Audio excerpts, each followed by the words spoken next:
Welcome, everyone.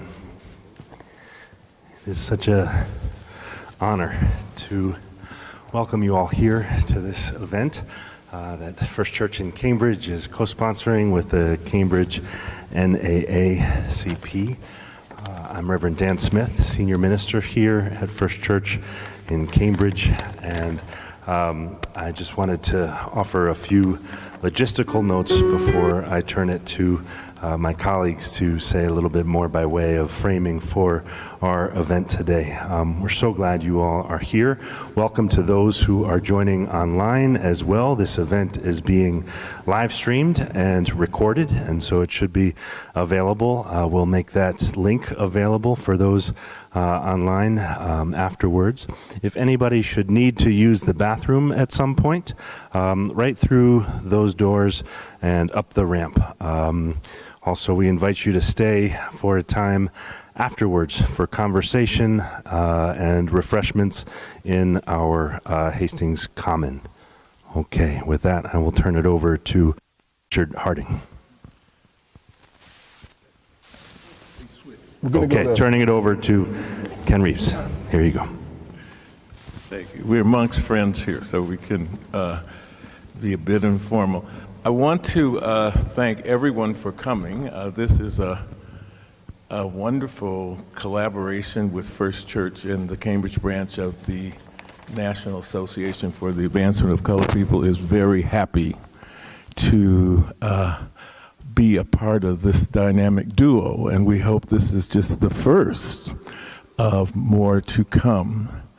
Now, I want you to know what you just listened to was a wonderful recording by a wonderful group from Cambridge called Videmus that put together an album of songs by African-American women composers. And the song you heard, the singer you heard, was the wonderful Ruth Hamilton of Cambridge. Now, many of you aren't old enough to know Ruth Hamilton, but she has gone on to heaven, but she was really a jewel in the crown of Cambridge. She was probably the most definitive singer of sorrow songs I could say in Greater Boston, but I will say that I ever heard. And she was able to deliver the music such that you could feel the sorrow of the ancestors. And this program on reparations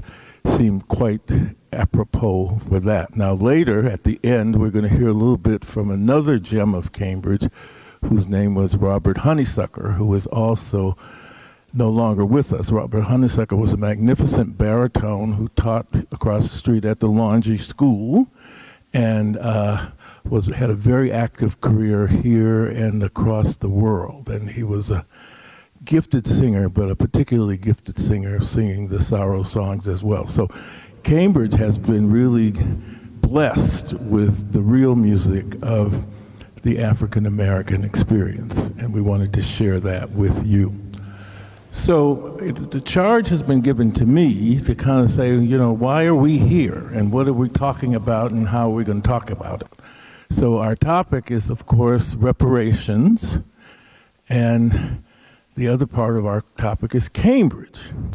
So we as a group had plenty of time with Reverend Dan and representatives of the NAACP to kind of decide, how shall we approach this big topic? And we had many, many thoughts. But what we concluded is that, this is Cambridge, and there's many ways to slice reparations. I just read last week in the New York Times that the German government is now going to pay reparations to survivors of the Holocaust, the few that they can for sure find, I guess, now. So this issue is very timely. It's so timely that today in the New York Times there's an article about how slavery is alive and well today across the world. And this particular article talks about how it is extant in the country of Libya, and it talks about a slave market that occurred last week. And it comes to, I'm going to say, a very erroneous conclusion, and I think this is the match that I'd like to strike here today. It says, so what should the response be? It says, well, we shouldn't waste any time on these silly discussions about reparations. We should go stop the slavery and help the people who are in bondage now. Now, I agree with the last part. I absolutely do not agree with the first part. So I throw the gauntlet down. I want you to know we're going to have our wonderful first vice president, who is Richard Harding, who is a former member of the Cambridge School Committee and a businessman in Cambridge and one of our public health leaders. He has a lot of hats, but for the NAACP, he always is the person who can help us best sound the alarm.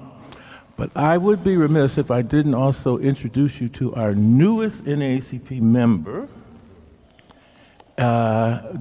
this little gentleman here. His name is Changa Wilson, and he is accompanied by his mother, Aisha Wilson, who's a member of our school committee and the secretary of the NAACP. So, Aisha, will you stand and let us admire you and himself? Okay. It's great to, and I should also let you know that we are joined by Cambridge City Councilor Zondervan. So, and we're especially glad to have him because he's been up and down, but he's up today. So, great to see you here. All right, Richard Harding. So we're gonna have the esteemed president of the NAACP and former Mayor Ken Reeves relax a little. I want you to sit down and relax, Mr. Mayor. Let's give a round of applause for relaxing. And what I'm going to do today to start this off is I want everybody just to close their eyes for a second. Take a deep breath. And when you open your eyes, imagine a burning fire on a winter night. You're having just a cup of coffee or whatever it is you put in your cup. And we're just going to have a fireside chat today about one of the most important things that is on our horizon as communities of color, and this is reparations. It's a complicated issue because I think there's a divide in the thought about what should happen or if reparations should happen, right? So we've decided to have this conversation, a community conversation, a fireside chat with our esteemed panel today. Reverend Dan, let's give him a round of applause. President now, former mayor, but president of the NAACP, Ken Reeves. The esteemed and beloved Reverend Irene Monroe. And I said I was just going to call him Professor Chris, but I've got to give at least one time I got to say his name the right way, right? So Professor Chris Manjapra, excuse me.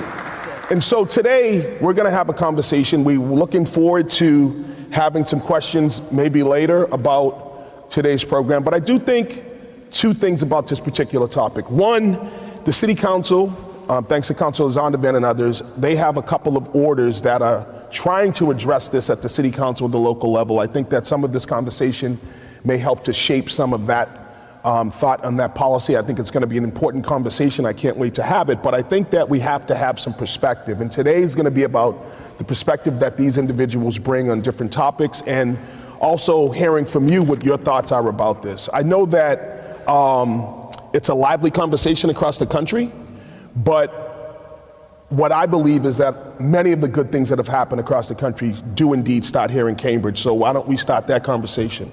So we're going to start off with Reverend Dan, and he's just going to talk a little bit about what. You're going to go last? Okay. So we'll start off with Professor Chris, and he's going to talk a little bit about the reparations from the British context, in where the government paid slaveholders for the slaves that they were freed in the British context. And hopefully we'll also share about what his thoughts are about what we might be able to do here in the U.S. and in Cambridge.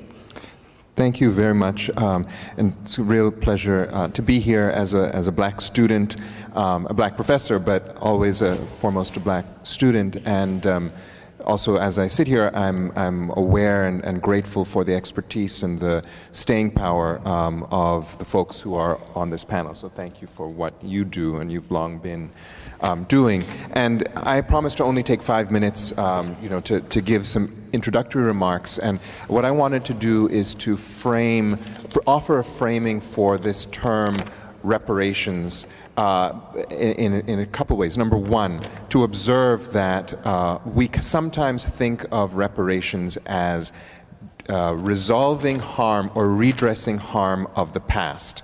And we have received that idea from very clear sources. We know, for example, one important benchmark in our trauma in the 20th century was the mass murder, the genocide of Jews of Europe, for which there have been conversations around reparations.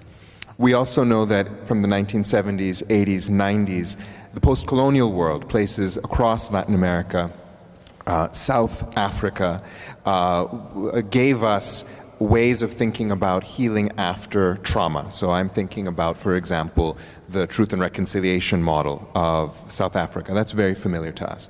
But what I want to offer to the begin is that when we're talking about reparations for slavery and for racial oppression, we're actually talking about something that doesn't fit into either of those models. It has its own model. And the reason why it has its own model is because the harm is not only of the past.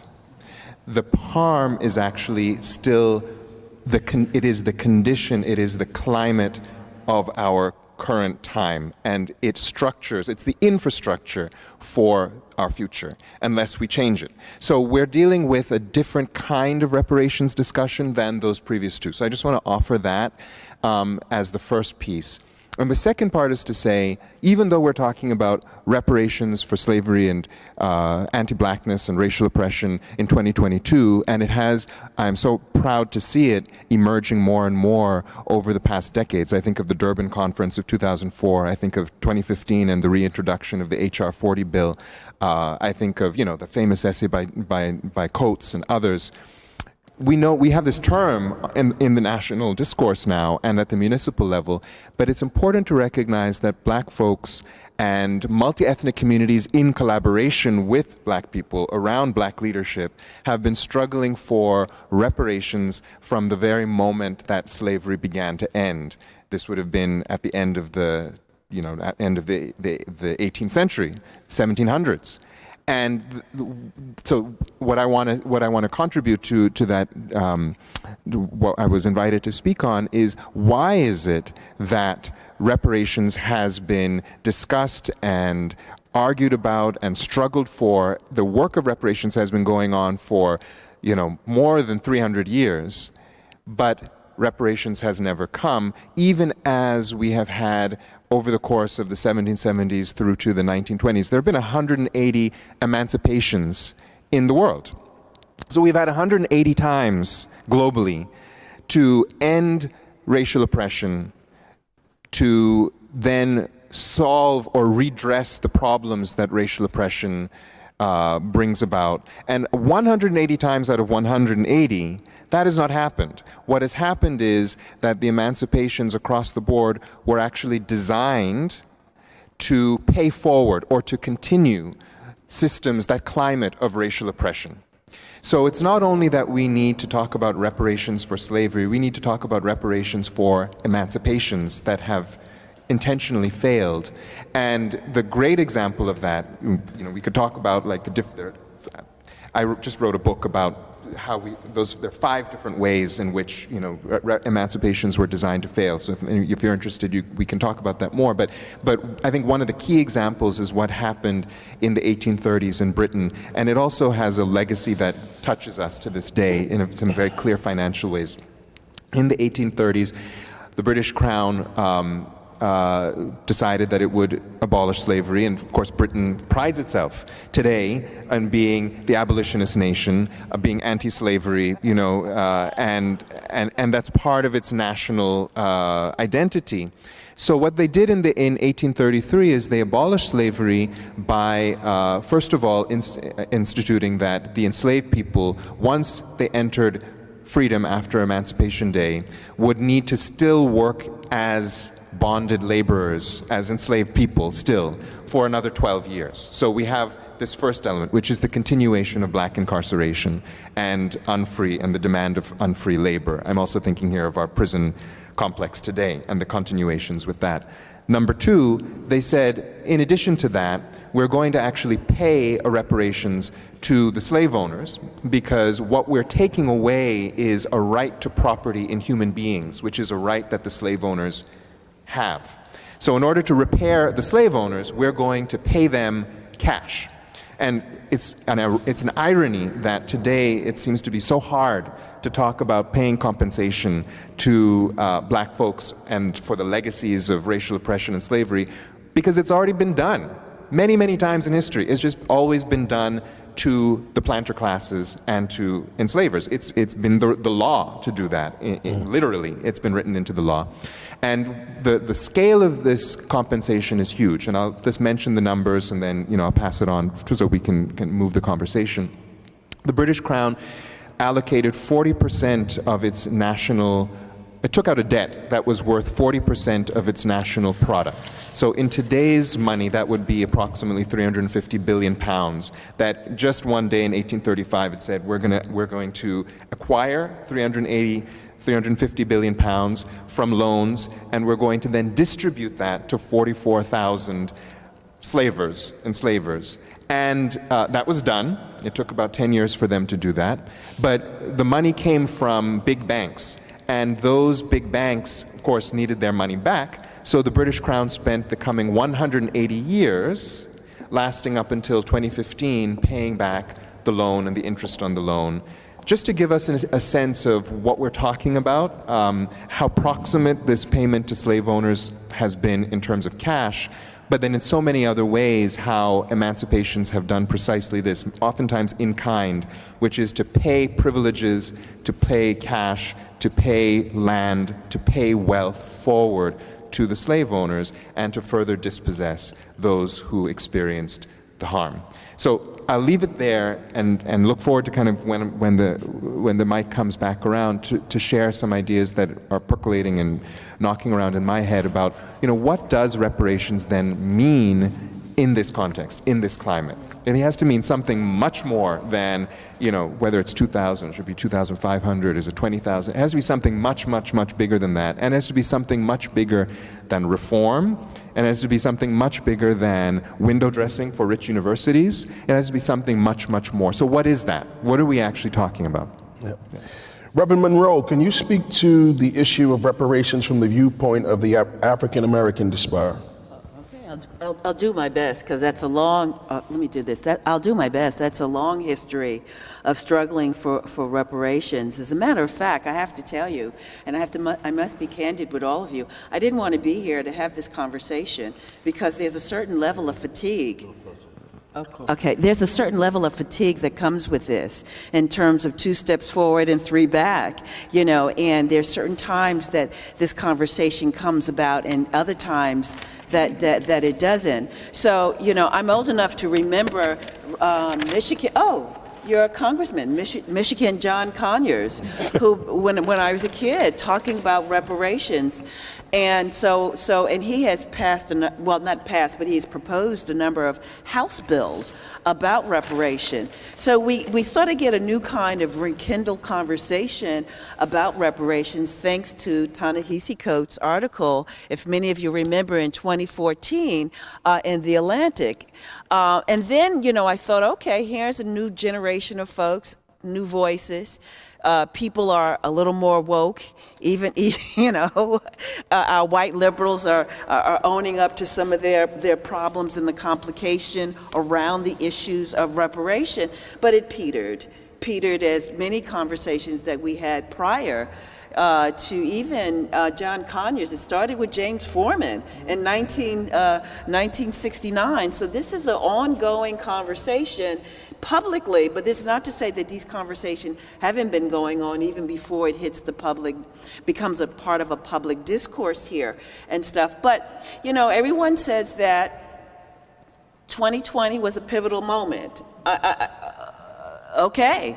I mean, it's not to ignore that what America got to see is a live lynching that we've been talking about for centuries since we've been here, and about police reform and on and on.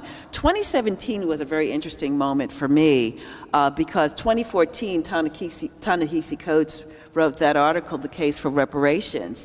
And then in 2017, the Boston Spotlight team, which is an investigative news team here, wrote this article about, it wasn't even about reparation, it was about economic wealth or lack thereof.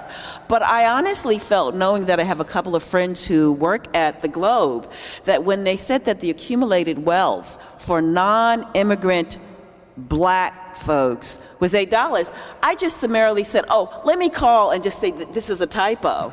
and a columnist that I know there, Renee Graham, said, I have to disabuse you of that notion that this is a typo. This is what it is, And so the conversation becomes problematic. We get to certainly, right after George Floyd's death, we get to the 100th anniversary of 2021 of the Tulsa massacre.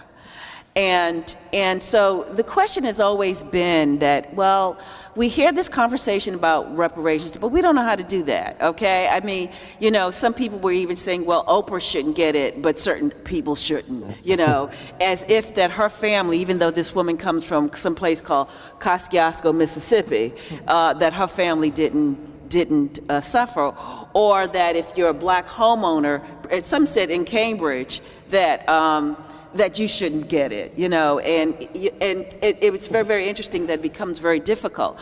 But a very simple example was you got 3 remaining folks that survived the Tulsa massacre, and by the way, that at that point, that was the Green, I have a historian here, Professor Cheryl Gills, can you help me here? That was the Greenwood area, right? Yeah. I want to say, just stop for a moment. That's right. It was called Black Wall Street. But I would be remiss. I need to say this because one of the things I've learned that if I stand is because I stand on the shoulders that have come before me. I would be seriously remiss as a Black minister, a Black theologian, and one that defines herself as a Black feminist theologian, to not acknowledge Professor Cheryl Townsend Giltz in the audience. She is a native Cantabrigian. I know that she does. I just have to. It's more than just reading her work, but it's how it gives me voice to even speak to you today, to think that I even have the audacity to be in front of you, and especially as a queer Black woman and a minister on a good day. So I just give her tremendous kudos here. But if I missed in the historical or whatever part, I'm going to look to you, Professor. Okay. But the point is that we have 3 remaining centenarians left. And it's still having trouble trying to get them reparations that rightly they deserve. I didn't learn about the Tulsa riot until I read something by John Hope Franklin, whose father certainly had resided in Tulsa at the time here. But this year in May, since the town of Tulsa has a problem giving them reparations as rest of the country, a philanthropist awarded the 3 remaining folks $1 million. But this is to tell you how fatigued I am about the conversation, because if anybody that you can simply say, oh, okay, this is easy math. This is very easy math. These 3 remaining, survivors of the riot. But the thing here is that I want to talk about it in Cambridge terms, in terms of, Cambridge is a, quote, woke city. It prides itself on, being a model city here. But it's very, very hard. One of the things that we talk about, the American dream, and the whole idea, one example of that is housing. And so I want to just talk about that, you want some solutions, although we talk about it. And I'm going to be very quick because, I'm long-winded. But the point is that, it's hard to own a home here. And then when Thea and I, when we both bought a house here in Cambridge, the first thing they did was, oh, you girls don't really want this big house. Okay, so they want to send us to an area that we didn't want to reside in, and so it's interesting. And then we had some realtors who said, oh, no, you sure now that you want to be in this? This is middle, this is near Harvard. This is near Harvard. You sure you want to be there? So I just need to say that when we talk about reparations, sometimes we need to look in the mirror of how we situate the city that makes it hard for Black people to stay here. Of course, you don't have any of the placards that say blacks only. You don't have the signs that this is a white, water fountain. But you did that Cambridge did that when they arrested Professor Henry Louis Gates in 2009, because he was living in a zip code of 02138. If you're a resident here, you know what I'm talking about, the Harvard zip code, as opposed to 02139 or 40. So we have various ways of Jim Crowing, I would say, the city, and then yet you're going to talk about reparations. You're not letting the people who are trying to be here live here. And so if you're talking about reparations, let's talk about it in a much more structural and contextual way, that you don't pit minority groups against each other. You don't lose the history of North Cambridge blacks, or the area 4 that once you put in, some of the stuff like, Whole Foods and, these boutique cafes and stuff. Area 4 is now called the Port. Oh, I forgot because of the biotech folks. But my point is that I'm fatigued by this conversation, because because the everyday living of trying to live here is very, very hard. So the whole idea that I'll get $20,000 after many years of suffering, which is what they did for the Japanese, just don't do it. Well, I'm glad I got my own mic, because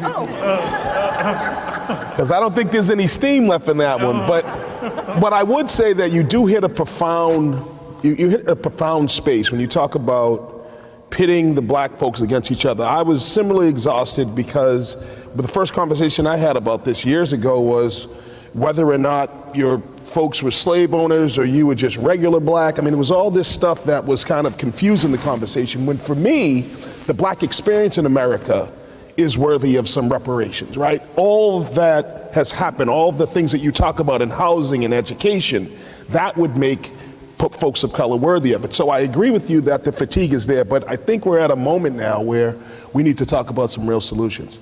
President Reeves, can you talk a little bit about the report on the legacy of slavery at Harvard? I can. And then also, where do you think we need to be going in 2022 and beyond around this particular issue? Okay. If you indulge me, I'm going to stand. Well, go ahead, stand up. While you're standing up, I want to acknowledge the good friend and Mayor, Sumbo Siddiqui, who's joined us. Thank you, Mayor. Would you stand, Mayor? For taking time out of your busy schedule. Professor and President Reeves, please enlighten us. Well, as you know, I'm a jackleg professor. I know. although I am a Harvard graduate with a degree in American history and literature, specializing in the 20th century.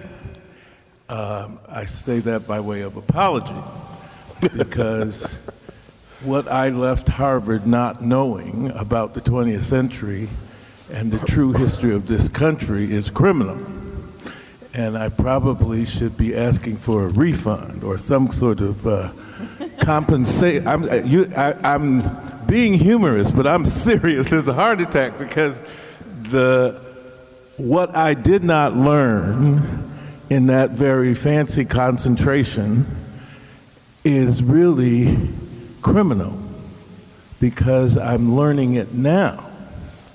So the task I was given is to look at the Harvard report, which came out after 3 years in this spring, about the connection between Harvard and slavery, which also includes a list of things that Harvard intends to do as reparations. Well, I read the report when it came out. It's 80 pages. And I'm going to assign you to please read this report. Please read this report. So when it came out, I read it, and then subsequently I read an executive summary, and then after that I read just the list of suggestions for reparations, and then I reviewed it again for just sections that would interest me more than others. And then yesterday afternoon I decided I would read it again. And I must honestly tell you, by the time I finished this report yesterday, my blood was literally boiling. Some of you know I can be a bit hot-headed, but I was really on fire, because I couldn't believe that I really read what I read, that the truth of my own alma mater is what that truth is. So we're going to go really broad brush, but I want you to know this. After all this time on earth and in America, for me 71 years, I have concluded one thing, and this is the backdrop for whatever else I have to say. The sin of America is that it brought these slaves to these shores, worked them for free to build the country, build every aspect of the foundation of this country, every aspect. And then when they freed them, they didn't know what to do with them. They didn't know what to do with them in 1863, and the country doesn't know what to do with us in 2022. It's the same problem. So that when Reverend Irene is telling you about the study that said that family wealth in Greater Boston for a white family was $259, and for a black family was $8. It's the definition of what the problem is. Until the $8 more approximates the $249, we're just talking. We will have a 1,000th iteration. So I did say I'm 71. I don't plan to be here forever. So I'm only involved in conversations that are about the truth as I know it, and I want to know where the money gap can close. If we're not talking about that, I'd rather sleep. So, Harvard has a magnificent flag. And on the flag is a seal. And on that seal it says Veritas. And that Veritas means truth. Well, I'm not sure that my Harvard is living up to that seal. In fact, I'm sure it hasn't. I have some faith that it could, but I'm not at all sure that it will. So, one thing you learn as you open American history or learn to open it for yourself is that this country is involved in an enormous, enormous myth about itself. So the myth that we were taught and paid good tuition money is that, New England was a place of the colonists and the Sons of Liberty and very innocent place. And then those bad Southern people had these plantations and they were bad, and the New England people were for building a democracy and clean hands all over town. Not the truth. The truth is, Harvard was founded in 1636. The city of Cambridge was founded in 1630. It started as a small, poor institution, really to educate the clergy. But over subsequent centuries, it grew from a school that was formed really to educate the elite of Boston, literally, and then Massachusetts, and then New England, and over the 19th century, it grew to be it starts off as to grow a big national reputation, and then after in the 21st century, Harvard has been attempting to lead the world, according to Harvard. Well, the point I want to make is that 3 years ago, if you asked me what was the connection between Harvard and slavery, or what was the connection between Cambridge and slavery, I would have taken a pause and probably concluded, I don't think there was one. Now remember, I have this bachelor's degree from Harvard in history of the U.S. in the 20th century. So I have to tell you this. So you begin, once you can peel from your eyes the national mythology, you will see the following. This church building that we are in is a historic church. One up the road, Christ Church, which is my former church that I loved dearly while I was here. These institutions are places that were formed by Tories. The Tories were the British people who were sent over by the king to have commissions here in the colonies. These people built these institutions. Now, I forget which building you are on here, but Christ Church, you have to understand that Christ Church was built by the Tories, the physical building. And when the revolution came in 1776, those Tories left. And in fact, that building was closed for a time because they didn't have no members, because they all went back to England. But all of those Tories were the rich people who lived along Brattle Street.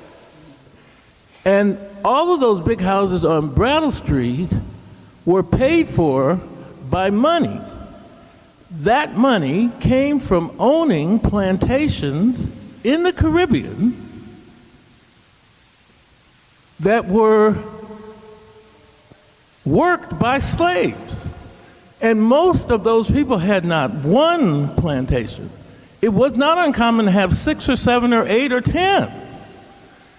And I'm not going to have much more time. I'm getting the thing here. But my point is, Harvard could not be more complicit, because the money which built that institution in the 18th, 19th, 20th, and now 21st century, most of it can be tied to people who made their fortunes either in slavery,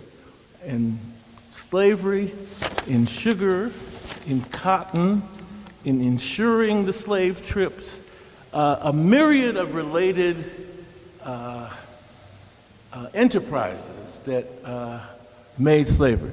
And slavery was enormous in the North. Interestingly, if you educate yourself some, a bigger hotbed of slavery than Boston, believe it or not, was Providence. Providence was a major center of the ships and the financing of the ships and the financing of the voyages to Africa. But Cambridge and Boston was a major place. I'm ending. When you understand that a place like Barbados, and this is in the Harvard Report, at one point, 80% of the arable land on Barbados was being farmed for sugar. No vegetables, anything like that. So we, you, them, in New England, our big role, was to sell the plantations food for the slaves and wood. So you have this curious trade, but you must be able to understand that New England couldn't have existed without the slave trade. So the reason I began this by saying, you read. The end. What would I do?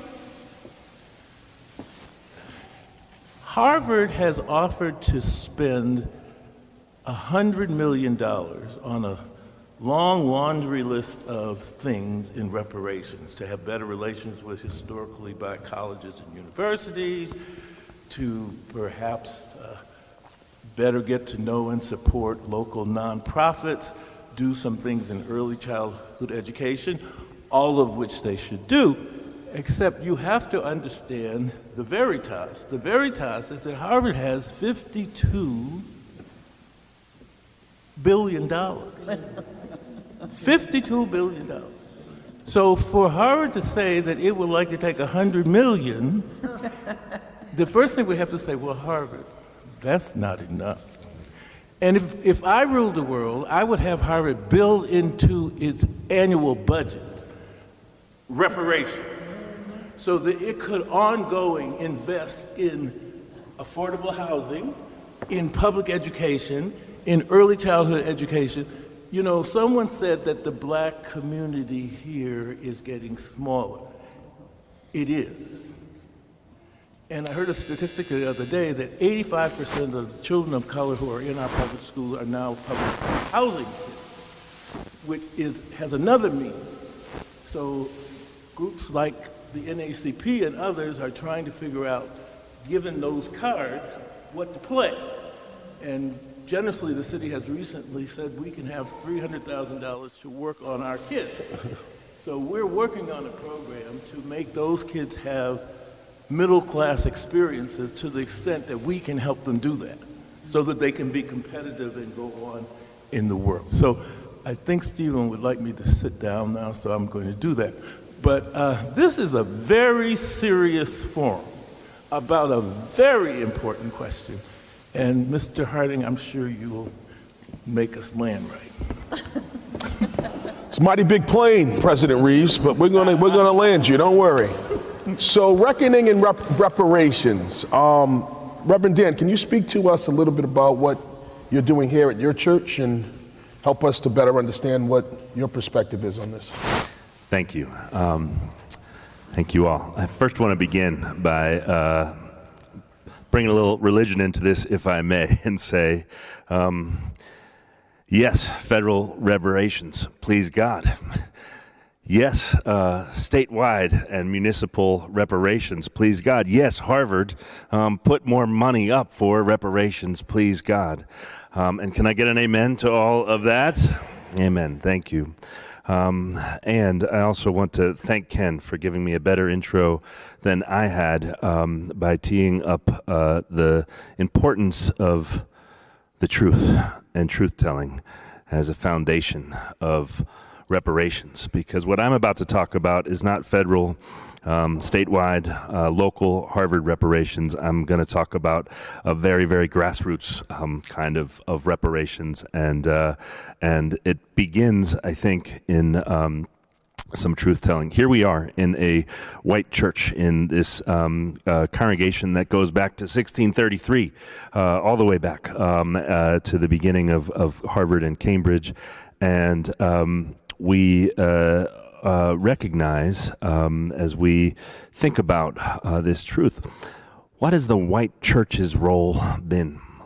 Not only in complicity with slavery and colonization, but thinking theologically about the justification for it as well. So here we are in a white church, and it feels to me like the white church has a particular responsibility when it comes to learning how to tell the truth about itself, about ourselves, about the role that we have played and the role that we continue to play in legacies of slavery and white supremacy.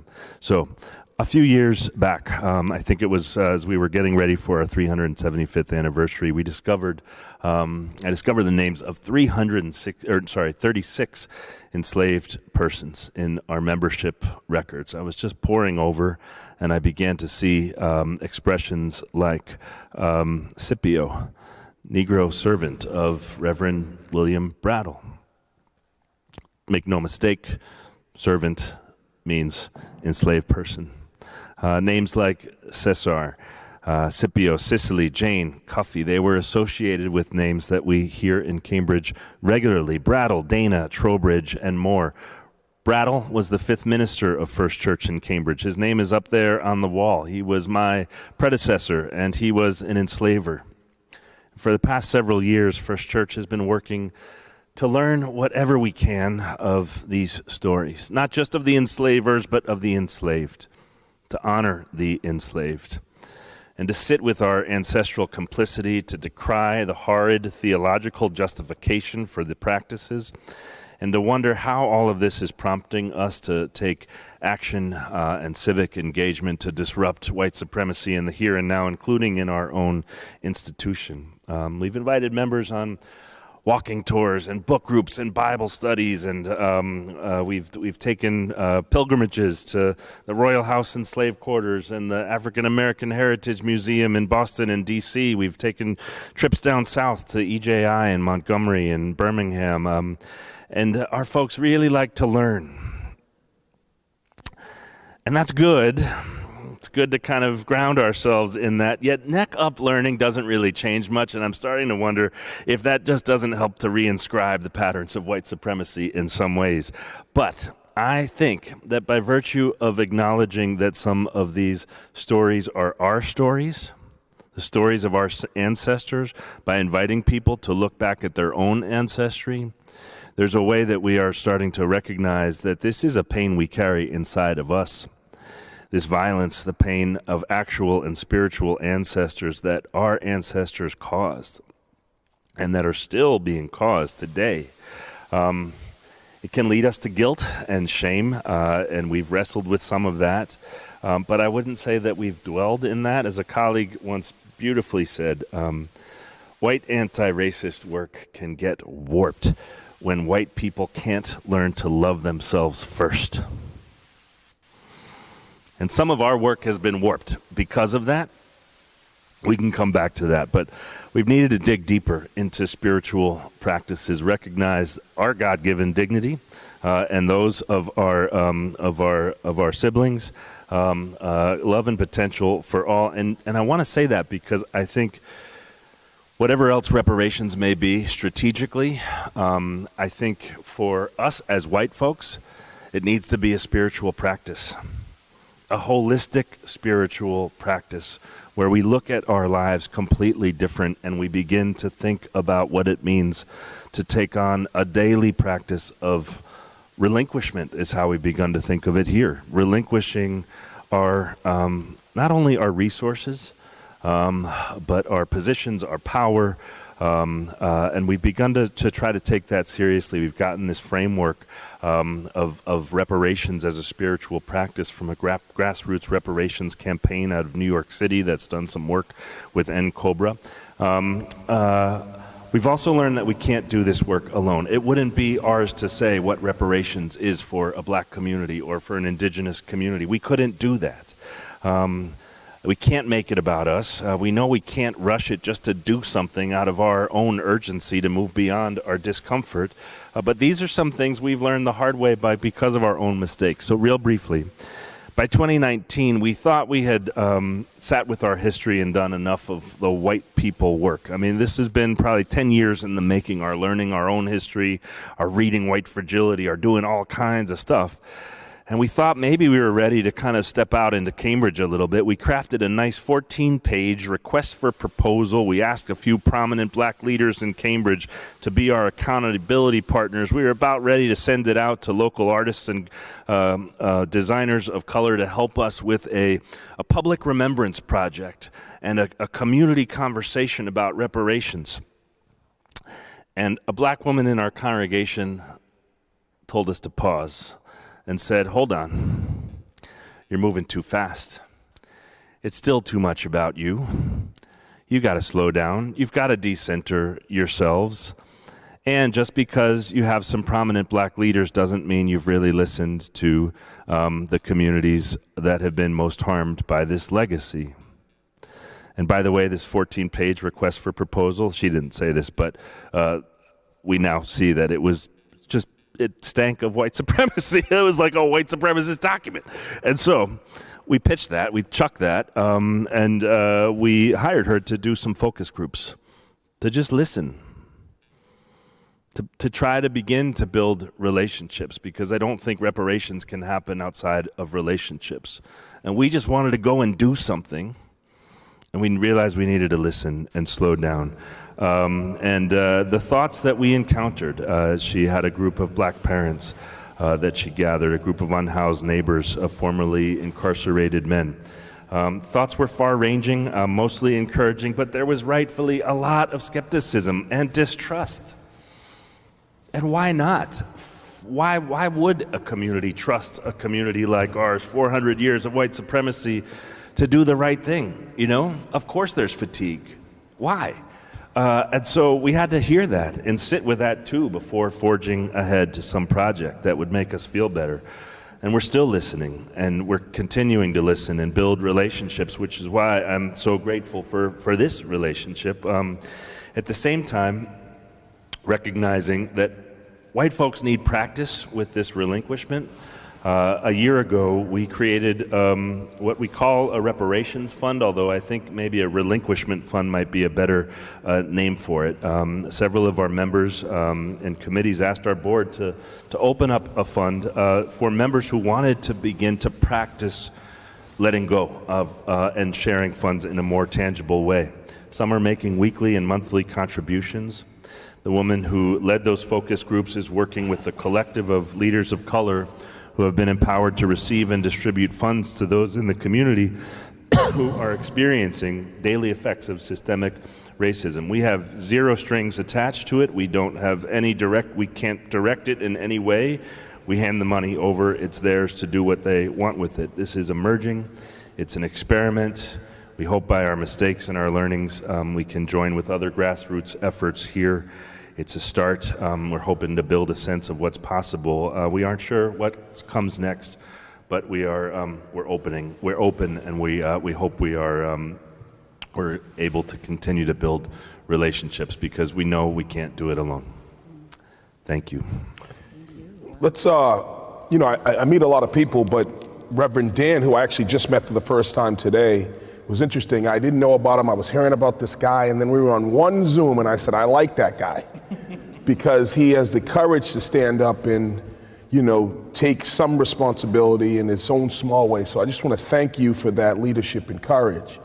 So right now, what we're going to do is I'm going to ask a few other questions in the name of time to the panelists, but we also are going to have Steve. Steve, will you raise your hand? Steve Brown is going to we're going to give him a mic in a little while. So if there's anybody in the audience that has a question, we could just kind of pass the mic around, and Steve will be the guy who will do that. So I'm going to start off, and anybody who wants to jump in can jump into this question. So what do we do with an understanding of reparations? Let's make the assumption that something will happen.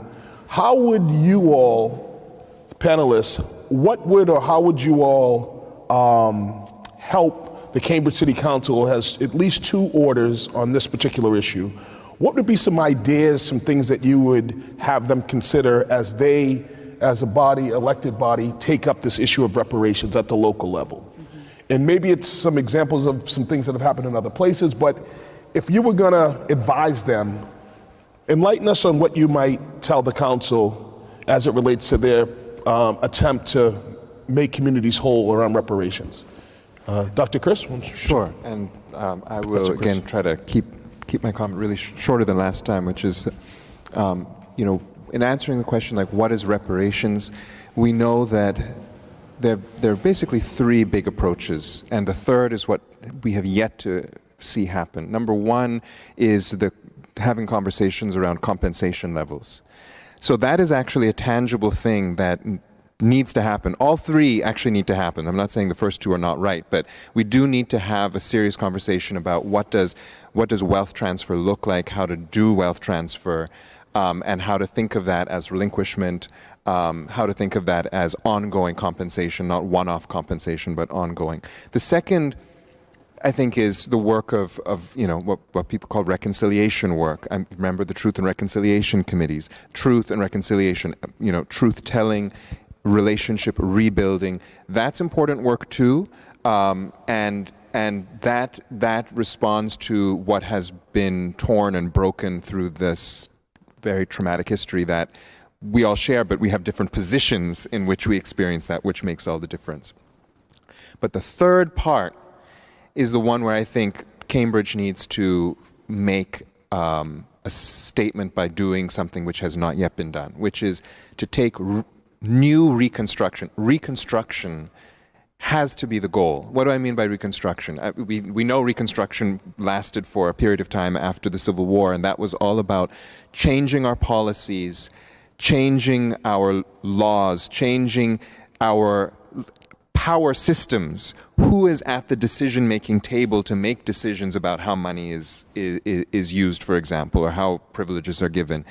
That reconstruction work is absolutely, I would argue, at the core of what reparations needs to involve. And so if I can just say what that might look like concretely, we're talking about reconstruction of education, of health, of finance, of housing, to reconstruct the policies and the laws and policing. By the way, did we all know, I just looked this up today, that in the last report that I saw of 2014, Massachusetts has a criminalization rate for the black community that is 8 times that of the white community, and that makes Massachusetts above the national average of hyper-criminalization of black people. So we are dealing with ongoing systems that are deadly to black communities.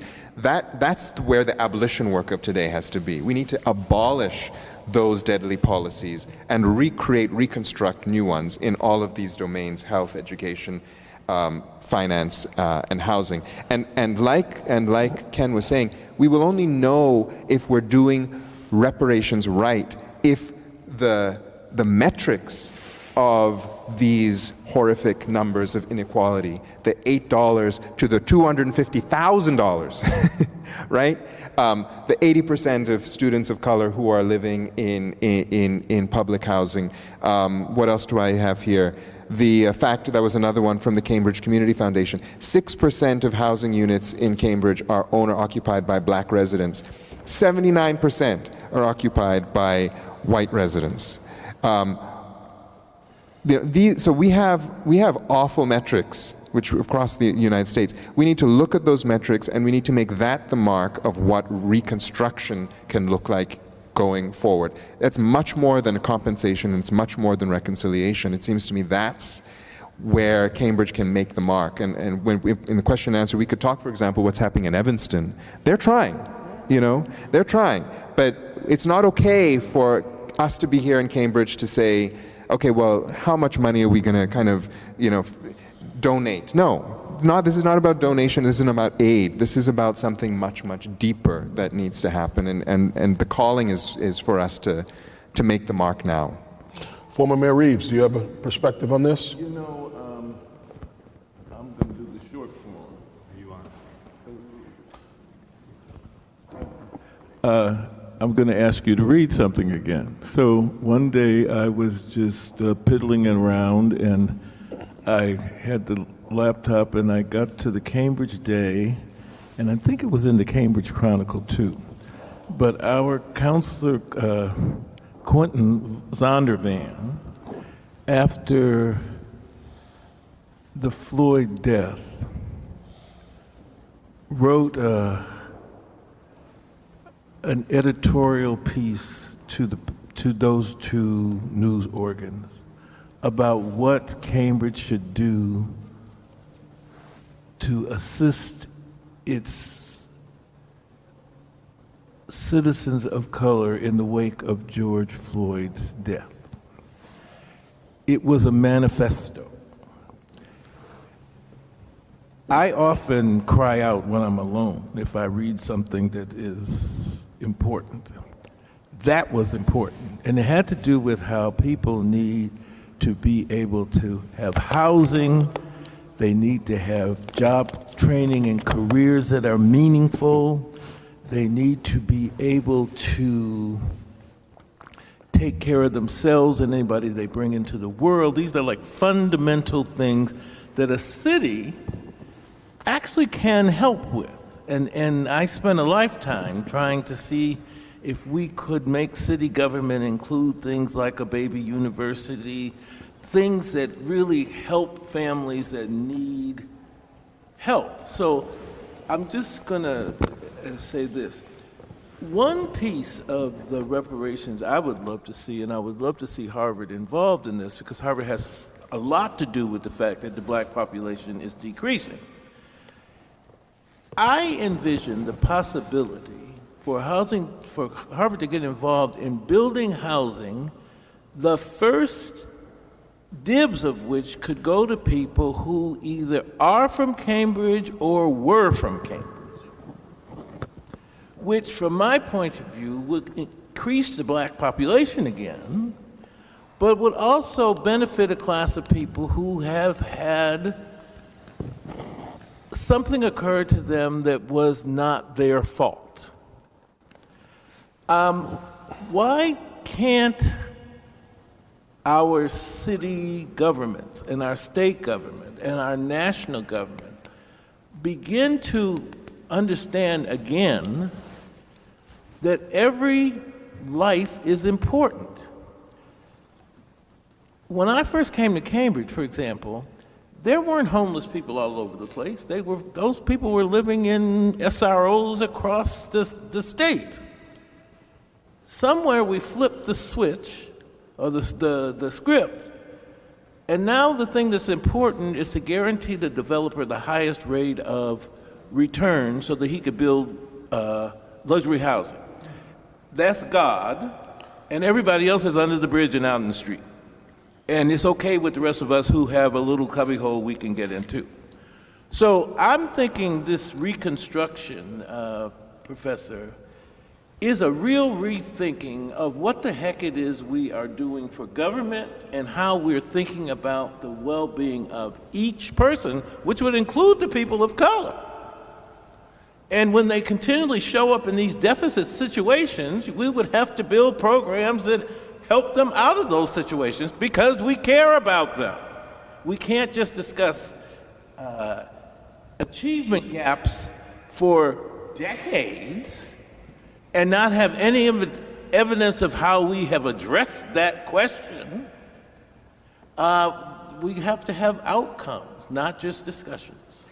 Yeah, it's interesting you talk about the outcomes and Harvard's obviously a major part of the city, but I often used to say, even though when you talk to people who aren't from Cambridge, they'll say, Harvard does so much for the city. You know, I don't think the black people in Cambridge understand that concept. I just want to be fair to that. And I pay money to find out exactly what Harvard is doing for the schools, exactly what Harvard is doing for the marginalized communities in the city. Exactly. Not that they give us money, not that they pay taxes, but you tell me exactly what they're doing in the schools. Just tell me what it is. And so I think that when we come to this conversation, hopefully we'll get to some certainty around what it is that'll happen, not these broad things. We're going to give $100 million and we're going to do 100 million things, right? That's not going to work for the people who are hurting in the city.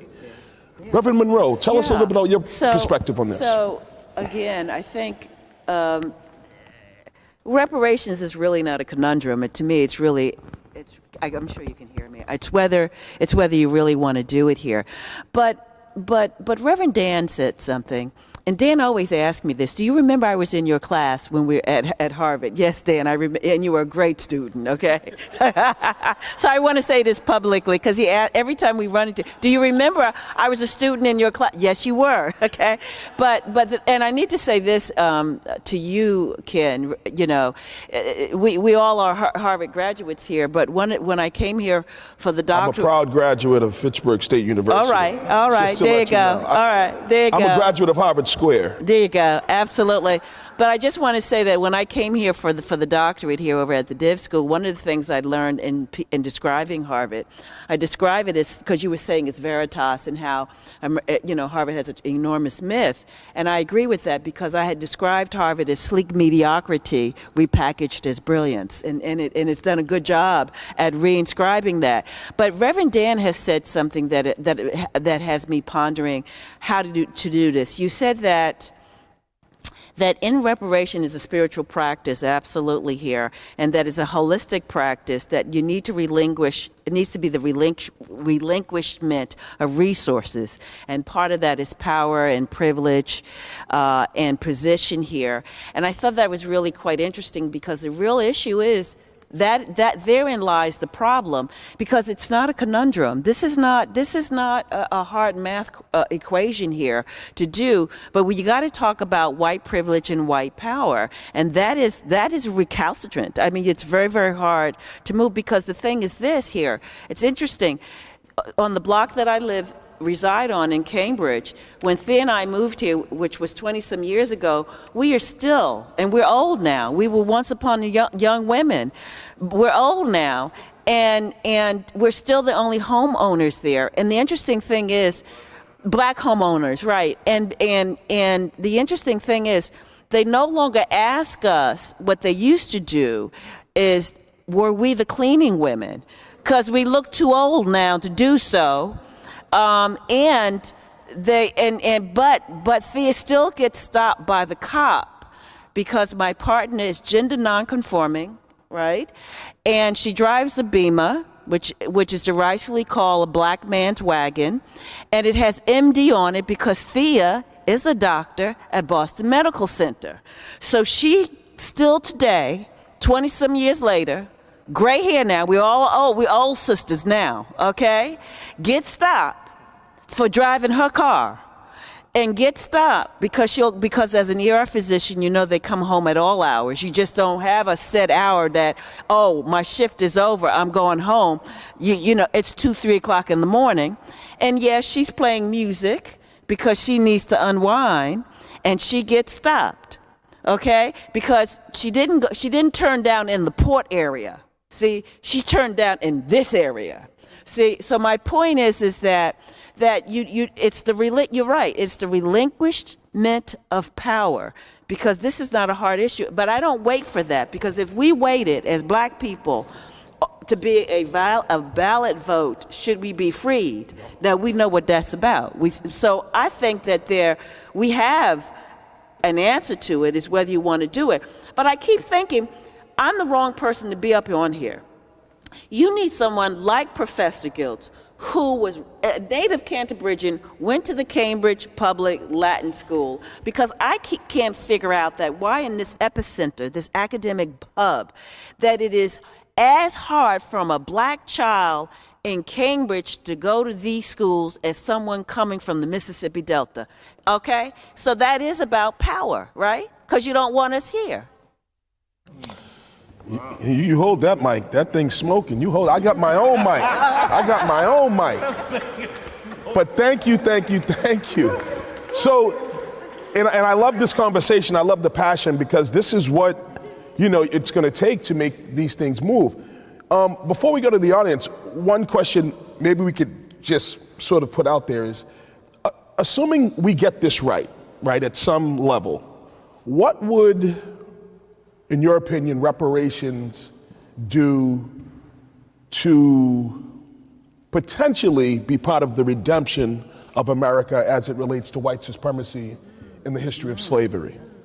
Just an opinion. I just want to toss it out there because I think that in the spaces I'm in, you still have the person that says, my grandfather didn't own any slaves and I damn sure didn't own any slaves, right? So you have this sort of disconnect between the understanding of white supremacy and the history that America has been built on. So my question is, if some group of somebody, as a community, were able to make this reparation thing work for the community that they're in at a micro and macro level, what would this say about the potential possibility of redemption as it relates to white supremacy in American history? I don't go to Harvard, but I can kind of jump into this. And I am from the port, just to let you know, but I'm amongst peers here. But I'd like for someone to just talk a little bit about that. Anybody? Doctor, you want to jump in? I can try. It's a great question. It makes me think, and also hearing Reverend Irene comment on the power, what we're really talking about is white supremacy, but what white supremacy is really about is denial and disavowal. And what is disavowal? Disavowal is the denial of responsibility in order to maintain a system of power that works for one's group. So that is itself it is a very ingrained way of maintaining power, which is to disavow and to dissociate yourself from the harm that is the cost to maintain the grip. And I think, is it a question of redemption when disavowal is disrupted or struck down or ruptured? Or is that simply something much simpler and more basic, which is just being truthful, being truthful to oneself about how one is, how one's world is, what one's world has been built on. And truthfulness ultimately doesn't destroy us. Truthfulness actually re-enlivens us. It actually gives us new life and gives our communities new life. So somehow I'm not resonating with the term. I like the question, redemption, sure. But I don't like the narrative of redemption, because redemption feels like there's some exoneration of Absolutely. The one who has seen the light. And this is not about that. This is just about saying, stop telling lies. No, and just quickly, I think part of what, in the circles that I'm in, is that it's one thing to say we don't know about how much money and if we're going to pay you, but it's another thing to say you don't deserve this. I think that those are two totally different planets as it relates to people's understanding of reparations, right? It's just that, we don't believe that this should happen because all of the history in America that has unfortunately been negative towards communities of color, we kind of don't believe that that's worthy of any reparation. That's what I was talking about. Reverend Irene. Can I break protocol, if Absolutely. You don't mind? I really, I feel like an interloper because, again, I come up in here in 1990. You come up here for school. You're a native Canterbridgean, that's right. And so is Professor Cheryl Townsend Gill. I'm sorry to put you on the spot, but how you do it, girl? How did you make it through the machinations of Cambridge? And I'm sorry to put you in this spot. Reverend, so let's do this. Yeah. You can break the protocol, but I'm going to control the protocol, okay, right? There you go. Just no. So I love it, perfect intersection. Why don't you ask the question? Okay. We're going to get Steve to give Professor the mic. So you asked a question. Now jump back in, and then we can do this to whoever else has a question. Go ahead. You got an idea of the question. You got an idea of all of it. I have an idea. Good afternoon. You got it. I grew up at 85 Putnam Avenue. I was born.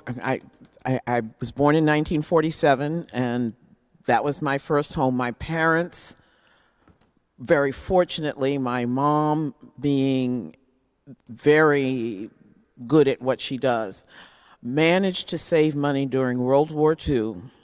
While Daddy, they came here because of Fort Devens. Daddy was in the 366th, and you all are familiar with some of the people from the 366th because Ed Brooke was in the 366th, and Al Brothers, and and there was this was when Democrats were so racist that black people were Republican. Oh, okay? all right. People forget about that. Okay. People forget about that. And so because black Southerners who voted Republican. I did an oral history with a woman whose parents came here, and she was an activist also.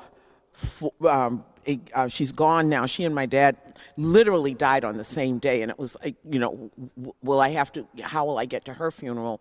Because she and Daddy were, and she worked with Ed Brooke.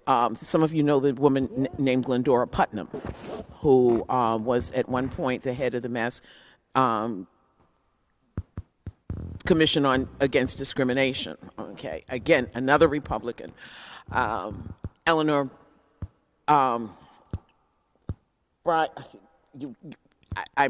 looking right at her. She was also a head of the Mass Commission Against Discrimination. She was the one who brought Harvard in. She had to come over and shut down the Coop one day because an employee at the Coop who was black, who did not look black. How did we survive in Cambridge? People forget that when you're black in America, you know a diversity and understand a diversity and has survived because of a diversity, because race as it is defined in America is not by appearance but by ancestry. Pauli Murray's book, I'm always recommending books, that's what I do. Okay. Pauli Murray's book, States' Laws on Race and Color, which she comprised in 1950, all the laws on race and color in the United States in the 48 states. And just go state by state to look at the definition of who is black in 1950, with Louisiana having the rule of 1/64. They did change that in the 70s with the Susie Phipps Geary case, and that it's now 1/32. But you could go from state to state. So I asked my students one time, what does a person who is 1/64th black look like? Especially since we're talking about folks before 1850, et cetera. And I had a student who raised her hand, and she said, I think I'm 1/16th. But she was descended from Cuban immigrants. And ironically, most Cuban immigrants know who their Yoruba great-grandparents are, even though they came in legally white. And as one of my colleagues said, I was in Miami with my mother on the bus and wondered, who were those people in the back of the bus? Because they came in as, so this is one of the things that happened. So my friend, who looked like she was white, got a job, and she was keeping records of all the black girls who were coming in and applying for jobs and being sent away. And when they realized that she had kept records, they tried to fire her. And that's when Dr. Bryant, Erna Ballantyne Bryant, came over and literally shut the Coop down and brought Harvard in as the second largest employer in the state of Massachusetts under the aegis of the Mass Commission Against Discrimination. Right. Okay, so this is, how did black folks survive? They talked to one another. People like Mrs. Warner, I forget her first name, but I came up in Houghton School. My fifth grade teacher was Mr. Warner, who was black. My sixth grade teacher was Miss Rice, who was black. And one of my eighth grade teachers was black, Miss Key.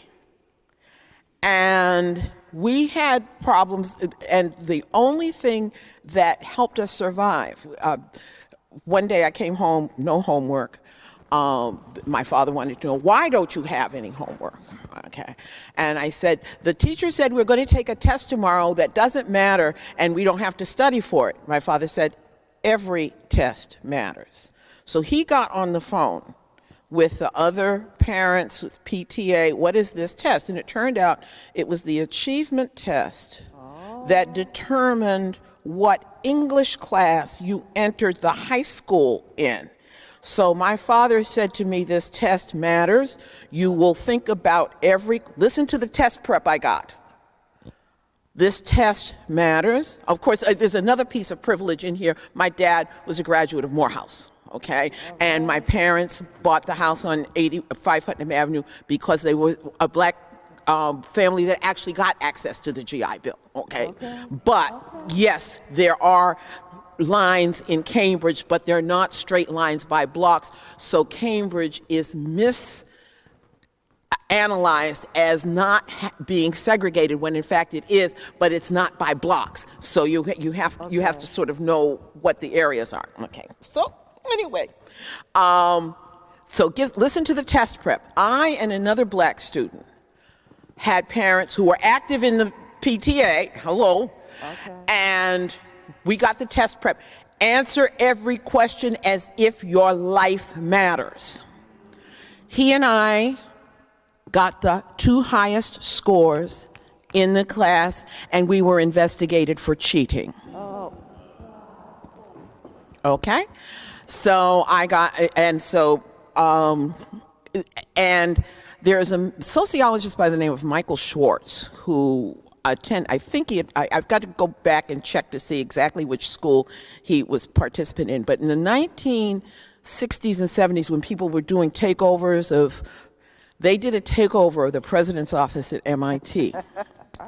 And they found the map that Harvard and MIT's plan to meet in the middle of the city in terms of real estate. And they published that map. They were some of the activists that got that brief period of rent control that made it possible for us to still live in Cambridge. But what was interesting is that my parents, and I graduated from Houghton. I did my freshman year at Cambridge High in Latin. Civis Cantabrianus Sum. My parents insisted that I take Latin. But my parents moved from Cambridge at the end of my freshman year of high school because my father's job was transferred, and he had to cover everything from Randolph to Cape Cod and the islands for the IRS as an alcohol and tobacco tax agent. Anyway, I had a strange life, but those little privileges mattered. And because there were black teachers who were engaged in the community and connected to the churches and to organizational networks, they were able to share information for black parents to teach them how to advocate for their children. And as people have been pushed out of the city in a variety of ways, for instance, my parents kept their membership at Union Baptist because that was the only way they could manage me, because I was very upset about moving to Middleborough, Massachusetts, where the principal, they not only discriminated against me, that was another whole bunch of stuff, but the principal was the annual interlocutor in the minstrel show that was done in blackface. So this is Massachusetts. But it was community, how did we manage community connections? I worked with Mrs. Clore Evertez when she was the Civic Unity Committee. That's where I ran into Polly Murray's book. Yeah. So that's how, but there were people who were able to name who the racial actors were, because open bigots would speak openly when they thought there were no black people in the room. But the thing is that there were black people in the room, and sometimes they would have to say, look, you got to understand, I'm black. I'm tired of hearing you all. Reverend Jokes. Yes. Thank you. But we just want to make sure we just get to pass this just a little bit. But I do go on. Thank you for your perspective. Oh, thank you. And let's just be clear. You will be on the next panel about this because we're having another one. Oh, one thing. Look up the name Callie House. If you're going to Callie House. reparations in America, go check out Callie House. Callie House. Hatred towards black people was so severe, they cut her off from the post office. She could not use the U.S. mail. Callie House. Look up Callie House. L-L-I-E? Okay. House. My name is Black is True. Yeah. Okay. Reverend Dan would like to speak on redemption for once. Thank you. Yeah. Thank you. Anybody else in the audience? Let's hear from a younger activist. Thank you. And Steve, we're going to need you to be a little more firm. No, just joking. Hi, so Just- I actually have two questions. So my first question is geared towards everybody that identifies as a Cambridge resident, is in black, and is a descendant of chattel slavery in the U.S. I just wanted to ask you, what does liberation look like for you? Because I've been talking to so many of us, and I get so many various answers, and it is such a deep question. And one that really, when you take the word reparations, to draw it out, it is a repairing of the whole. And so we are a people that were whole. We weren't slaves. We were people who were enslaved. To keep referencing us as slaves is still a form of racism. We are people, right? You are people, I am people, we are human, right? So we are people that were enslaved. And so I'm talking, and there's a lot of voices I'm hearing, and the word I keep hearing is sovereignty. The word I hear even more than that is home. Where is my home? We have many immigrants here, and many of our immigrants have a place that they can call home. So I would like to hear that, an answer from you. What does that word mean to you? What does liberation mean to you? What does repairing the whole mean for you? What does home look like for you? And then for people who are, because we are in a church, people who are parishioners of this church or belong to our church, I want to know, what does spiritual solidarity look like for you? Because I am talking with Black Americans, foundational Black Americans, African Americans, and there is a movement. They are not just leaving the church, they are stepping into spiritual practices that existed long before the church came in. The church was forced upon us, like our Native Americans. There's very similar history between foundational Black Americans and Native Americans in the relationship with church.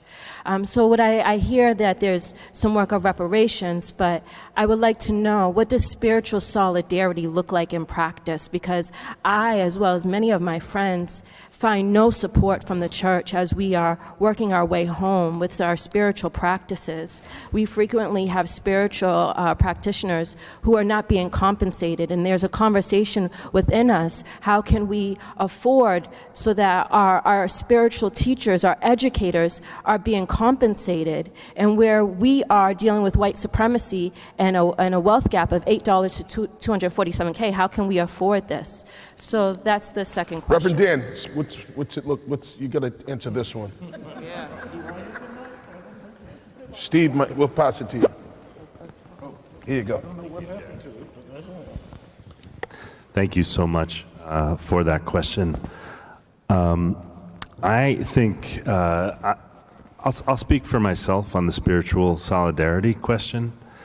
I am starting to do some work of what I feel like is ancestral recovery that goes back before colonization, going way back, before the Puritan spiritual ancestors that we have here in this church, to look for more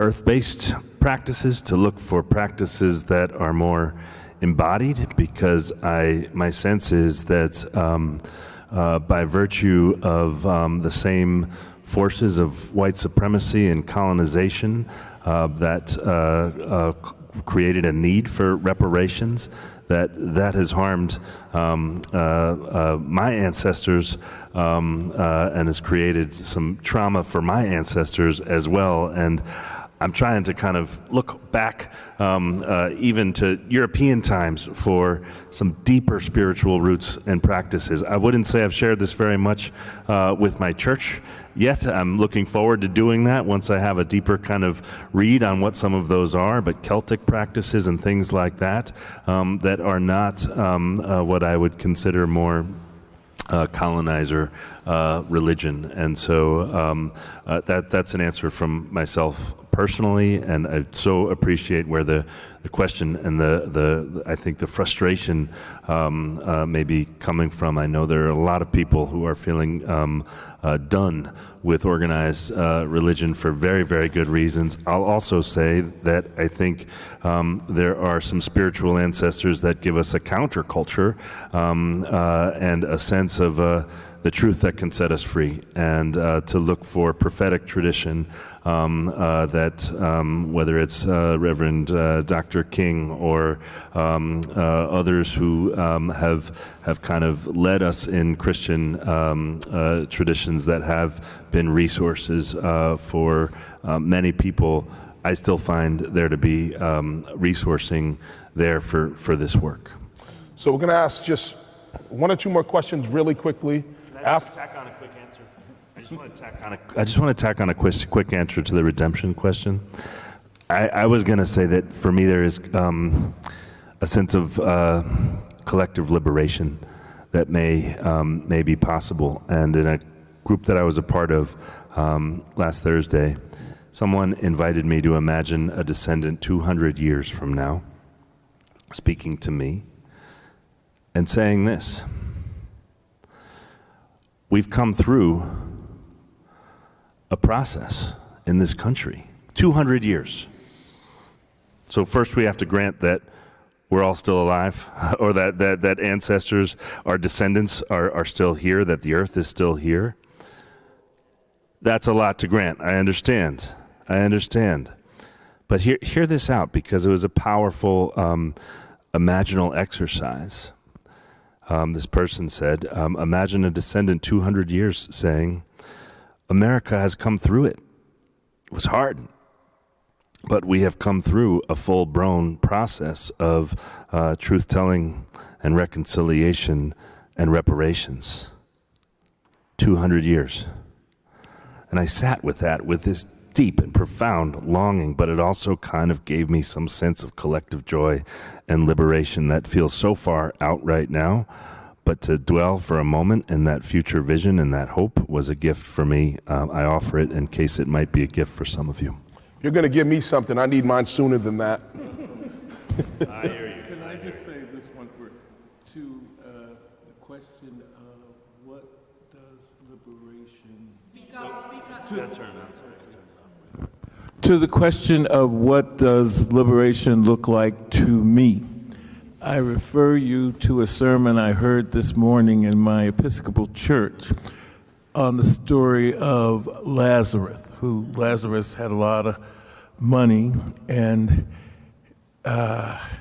he was having a hard time understanding why he was having such a difficult time in hell when somebody else didn't have any money and they were in heaven. But the point is that the minister referred to a lyric from a song that I wasn't familiar with, but the lyric concluded that for me, happiness is having enough to take care of my baby and me. Simple.